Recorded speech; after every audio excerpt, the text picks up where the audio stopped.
You clicked on this video for icebergs, so help me God. You're gonna get icebergs. You're gonna get an iceberg about an unsolved mystery. Hi, I'm another pen. For the first time in 2 years, I made the mistake of shaving my face, so now we all have to live with this. Thank you so much for watching. Without further ado, let's just go on ahead and get into it. The Eltanin antenna. There are many things on Earth that people will see, and they'll try to tell you, holy shit, man, it's fucking aliens. It's aliens, dude. It's aliens, bud. The Eltanin antenna was first photographed by the world's first dedicated Antarctic research vehicle, the USNS Eltanin, in 1964. It was photographed just off of Cape Horn, which is down at the very southernmost end of South America, kind of the headland of Tierra del Fuego. Now, this thing is weird, alright? Even in the wonky-ass, camera-grainy film from 1964, you see that this little fucker stands out, and it's got 90 degrees, or at least close to it, and that is super rare to see in nature. So people saw this, and they were like, that's weird, and then of course New Zealand came in with the clickbait, and then so did so many other people. That was a thing back in the 60s, clickbait was, where they were like, mysterious and most fascinating technologies. It wasn't technology. Or at least, we can't prove that it was technology. Now, what the Eltanin antenna most likely was a species of sponge known as the ping pong tree. Now, this little bugger, this little guy, is a carnivorous little sponge that meanders around the bottom. Oftentimes it roots itself in place, that's its go-to strategy, and then it grows up. And they can grow pretty big. They also look weird as fuck. Now you might hear the name ping pong tree and be like, but there's no light down there. This is a carnivorous beast. It does not need light. Nay, it just needs flesh. And flesh it could get. So, I think the most likely explanation is that the Eltanin antenna is a ping pong tree sponge. That is the most logical explanation for it. Some other explanations is that it is an alien listening device planted in the southern Pacific Ocean, one of the most remote places in the world, meant to spy on all of us. I don't think that would be the most useful place to put such a device if I were an alien species, and I also don't think that that is entirely all that likely. Now you might be like, but Mr. Another Pan, why don't you think that? Easy. The government is bad at keeping secrets, really bad at keeping secrets. That's why there's all those memes about living in Washington, D.C. And also, aliens are a wild concept. I do think they're out there. I think that going interstellar is possible. Maybe some people have done it. I haven't seen any proof that any civilization has gone interstellar. So, until I have seen something personally that I can't explain or see evidence that would thoroughly make me believe or at least question whether or not it was aliens, I don't think aliens is a viable explanation. Some other people have been like, maybe we need to consider the possibility that we weren't the first civilization here. I am not an old Earth civilization truther myself, mostly because of the fact that it is really, really obvious when a civilization has done metalworking. And if there was a civilization beforehand that had left an antenna in the bottom of the ocean, presumably made of metal, we would have known that they were there, because metalworking leaves some very unique markers in the waterways and the soil around it. That's how we know that people started metalworking when they did. And once again, the governments are all really bad about keeping secrets, because it's a terrifying concept. It's not a bunch of super well-to-do dudes in suits who are like conspiring on how to best lead the sheeple. It's just regular dudes. I've mentioned this concept before. There is no room down the hallway. It is just regular fucking people, and that's a lot scarier than any sort of conspiracy theory, in my opinion. So, similarly, I don't think the government would have been able to broadly conceal, a powerful enough previous civilization. Could I be wrong on that? Absolutely, I could. Am I going to act as though I am wrong on that, and that is a viable possibility? No. Entombed animals for the sake of my own sanity navigating Google's god-awful search engine these days, entombed animals. For the sake of my sanity regarding the god-awful state of search engines these days, we're going to go ahead and assume that this entry is discussing living entombed animals, which, true to the little ledger that we have on this iceberg, there's not a lot of information about. So, what is a living entombed animal? This question is easily answered. It is an animal that has been sealed in rock that somehow is still alive, allegedly. This has most often been described with toads. Lots of workers over the centuries, mostly before the 19th century, have reported finding a living toad sealed in the rock. Which seems a little improbable, because what do you mean that little guy was in the rock for God knows how long? How would he even have gotten in there? That doesn't make any sense. Because literally, how would a frog get in a rock, like inside of a rock, and not die? Right? Weird. Luckily, a scientist back in the day was like, this seems a little doubtful.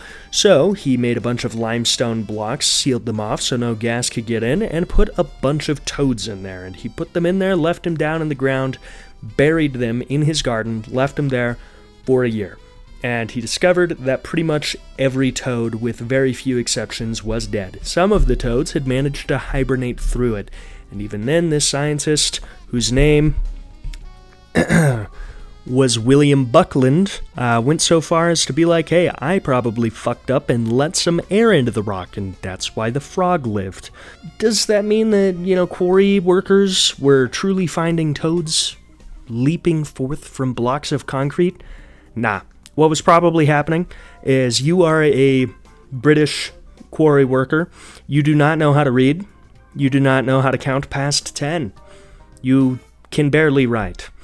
You have spent most of your life getting fucked up off of opium, cocaine, alcohol, and the fumes of whatever god-awful chemicals were being used, because there was a lot of them. Your physician is recommending formaldehyde, and your hookup, she's wearing makeup made of arsenic and lead. There's so much shit rattling around in your brain that it doesn't even function. It might as well be soup up there. And you hit something really hard with your hammer, and you don't have good object permanence, and you look down and you go, what the fuck is that? There's a fucking toad down there. And you see that toad, and you naturally conclude that the toad must have sprung forth from the rock, because your brain is soup.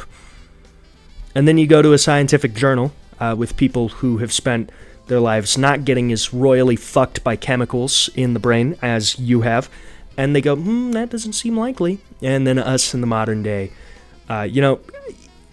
everyone spare the, like people under 7 and people who've still had their brains rotted by lead, so people over the age of 60. If you go, that fucking frog came out of this rock, they're gonna go, no, it didn't. That's weird. Why would you say that? There's no way the frog came out of the rock. I'm willing to wager that most children age 6 would not be fooled by such a bit. I know the Flynn effect has gone away, but it's not that dire yet. So, the final verdict on living entombed animals. Straight up just not possible by the understanding of physics. I want to believe. I'm buying a poster that says that so I can hang it on my walls and point to it. But, I do believe in physics. That's a pretty provable thing. I also believe in geology. And both of those things say that a frog should not be able to get into a rock and then live for God knows how long until some British man fucked out of his gourd on God knows how many substances smacks the rock open. The existence of aliens. Alright, I'm gonna come out and say it right now. It's outright preposterous and silly if you don't think that aliens are out there, man.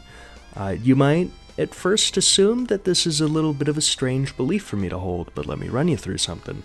So, as we search for extraterrestrial bodies, we are finding more and more exoplanets. That's planets beyond our solar system orbiting other stars. As it turns out, there's a fuck ton of them.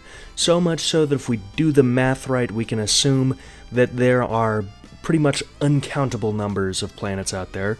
Trillions. Right here in the Milky Way galaxy, close to us. on the cosmic scale, right? So that's trillions of planets, billions of which are very likely to be like Earth. Now, let's say that the circumstances that gave rise to life on Earth are rare, that they don't really happen. Even assuming that there is a 1 in a few hundred million odds of abiogenesis occurring and life coming from nothing, that's still billions of planets out there that have life on them. Now, does this mean that this life is 1, intelligent, or 2, anything that we can even begin to comprehend? No, it does not mean that, alright? Not all life is intelligent life. I am almost positive that there are microbes swimming around in pools of cosmic sperm that we can't even begin to imagine, okay? They're out there, man. I know it. Does that mean that intelligence life is out there? Maybe. Gonna give it a solid maybe. I don't know.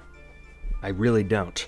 But even if we're just going through the sheer numbers argument, like I'm talking about 100 men versus 1 gorilla, let's assume that there's great filters to life, because there probably is, right? You need to be on a rocky planet with either carbon and water or a similar element as carbon to act as the base of your DNA, and a similar solvent as water to act as the floating shit that everything starts in. Okay? So that broadens our options a little bit. You then need a terrestrial planet with a magnetic core. This is important because that magnetic core is going to generate a magnetic field which is going to protect you from cosmic radiation. Okay, so that narrows it down a little bit. You're then going to need just the right amount of volcanic activity, cosmic interference, and sunlight, but not too much of any of those things, otherwise life dies. Okay, cool. And then you need to not get fucking domed by a comet or meteor for a while. That's where it gets hard. That's where it gets very hard. See, Earth is fortunate in that it has Jupiter basically acting as a guardian elder sibling way out there. Most things that pass by Jupiter get yeeted the fuck back out into space. They don't have the opportunity to go into the inner solar system. And then, even presuming that something does get within striking distance of Earth, we have the moon. That's why it looks all fucked up. It's been eating meteors for us for millennia, and it doesn't have any volcanic activity to reform anything in its crust. So hey, let's add gas giant in the outer part of whatever star system you're in, and rocky moon to those lists. That's still a shit ton of things. That's still a shit ton of planets that qualify and could have life on them. They're gonna have some life on them. Does this mean that this life is anything we understand as the second half of that? See, you and I, we are people, probably, unless I've been left to entertain an alien and or an animal, in which case, hi, I'm a man in a screen.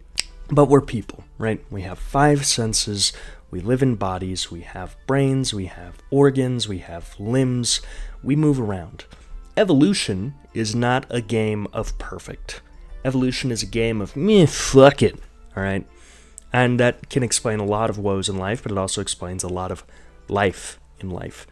For example, does it make sense that we have teeth that grow in and kill some of our other teeth as they do so? No. Does it stop you from fucking? Nope. So those teeth stay there. What I'm getting at is, with the wisdom teeth and the inefficiency thing, not all life is going to become human life. Human life isn't even the most efficient form of life. The most efficient form of life I can think of is probably some kind of fucking jellyfish and or the crab. So, is it likely that there's space crabs? Yes. Is it likely that there's space sentient beings? Well, sentience isn't exactly pertinent to fucking. Non-sentient things fuck all the time. So I don't think intelligence is necessarily the endpoint of evolution. Evolution's end goal is, it works. Sentience just a little quirky thing that occurred. And whether you believe that's for some divine reason or for some scientific reason, either way it's very rare. Now, does this mean that intelligent alien life is impossible? No, But we have the Fermi paradox. If intelligent alien life is out there, where is everybody? Now, maybe they communicate in ways that we can't even begin to process, in which case, direct communication via Morse code, laser beams, or math, most likely math, because math is a universal constant, is out of the realm of possibility for now, and we would probably have to communicate with whatever alien species were out there after either identifying a technosignature or a biosignature, which is basically staring really hard at a star with a telescope and going, something looks weird. Not to mention the scale of everything. The nearest planetary system is 5 fucking light years from here. That's 5 years at the speed of light. Voyager 2, the only man-made object to leave the solar system, is going to get there someday, in 100,000 more years. So, there's the immense scale on top of it. It means that traveling intergalactically or communicating interstellarly, is fucking hard. A serious conundrum to work out. So, to make a very, very long point very, very short, yes, I fully believe that life is out there. So much so that I'd even be willing to say that I know it. There is something else living somewhere on a rock so fucking far away from here that we couldn't even begin to comprehend it. Does that mean we're going to talk to it or see it? Probably not. The impossible can happen. But I haven't seen it happen yet. Fat Lady has not sung yet. Alright, kids. We did it. We made it to the end of this video. Fun fact, I haven't seen myself without a beard in over 2 years, and every time I look down at the camera, because I fucked up trimming my beard earlier this week, I get jump scared by, who is this beardless man? Why is he at me? And I'm sure you're feeling the same way. So, I'm cutting this video a little short, so that way while I'm editing, I don't have to look at bald me while I wait for this all to grow back. That being said, thank you all so much for watching. If you liked the video and you want to see more videos like this, go ahead and press the subscribe button. It's totally free. Please! Please subscribe! And if you liked the video that much, share it with some of your friends. Anyways, I'm going to go ahead and go now. Have a wonderful time. I'll see you next week. Memento Mori, and more importantly, Memento Vivier.